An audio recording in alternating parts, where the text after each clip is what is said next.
Today I thought I would take a brief look at Woodland Scenics built up Buzz's Sawmill. Now, it should be noted, one thing you should know about me is, amongst the other things that I do, of which there are many, I also help to operate a steam-powered sawmill here at the Historical Museum at Fort Missoula.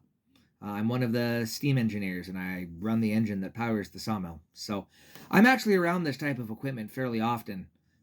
So that is the perspective from which I am viewing this. So for starters, I just want to say that this is an absolutely beautiful model. If you're looking for something that is already done, they also have a kit version of this, which you can make it your own.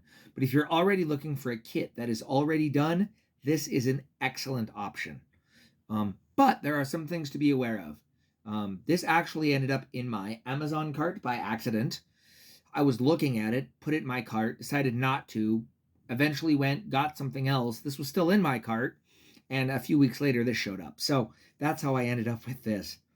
But one thing to know about this sawmill is you can see the detail is really, really, really good.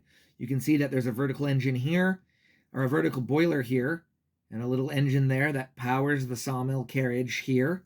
There's the saw blade there and the carriage. And I'm guessing that's Buzz. On my layout, that's actually Marvin because it's Marvin's sawmill. But you can see that there's already a board sitting on the carriage there, ready to be run through again. This is a really small sawmill. This is not a major production sawmill, and I can show you how I thought about that. I was looking at the mill, and I discovered, like, if you have a log, how do you get it on the sawmill? On my sawmill, where this braces, we would roll it onto the carriage right there. It rolls onto the carriage and then is run through the mill, through the blade that way. But obviously, there's something in the way, so you can't just roll the log onto the carriage. And I was like, well, this is getting interesting. But then I noticed this detail back here,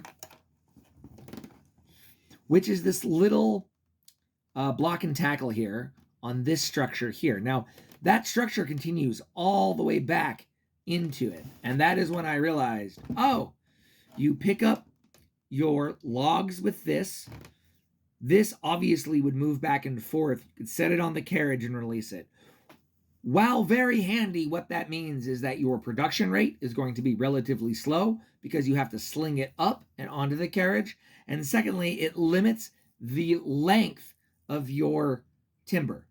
I'm not exactly sure how big these piles of sawn lumber are, but they're not very big. The mill that I operate, we can do some pretty serious lengths and some pretty serious widths of logs. This isn't very big, so you're limited in your production. You're limited at the size that you can end up producing, simply because of the length.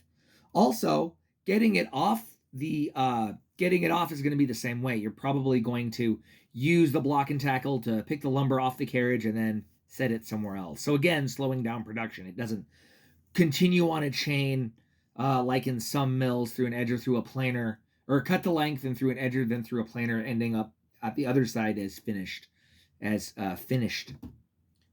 lumber. So that's a thing.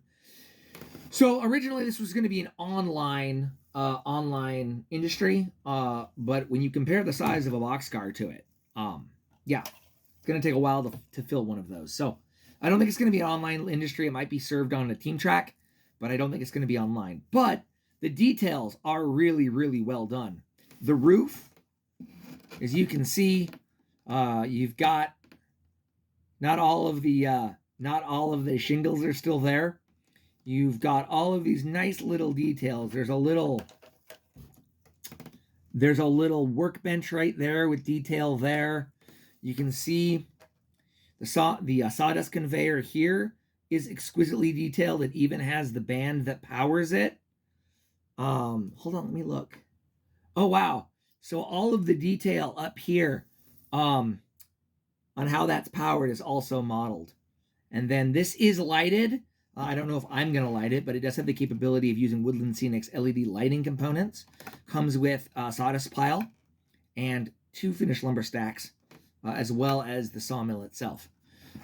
This ran me about $65-70 Like I said, I got it on Amazon. I'm very pleased with it. Totally worth it. It's going to make a very nice scene on the Puget Sound Central, if not necessarily trackside. So if you're looking for a built up, uh, little, small, relatively low production sawmill, then I would highly suggest this. So this is uh, Woodland Scenics Landmark Structures Buzz's Sawmill, 4 piece. And it is the BR5044 in HO scale. So again, wonderful, wonderful little piece if you're looking for it. But be aware of what you're getting as you do.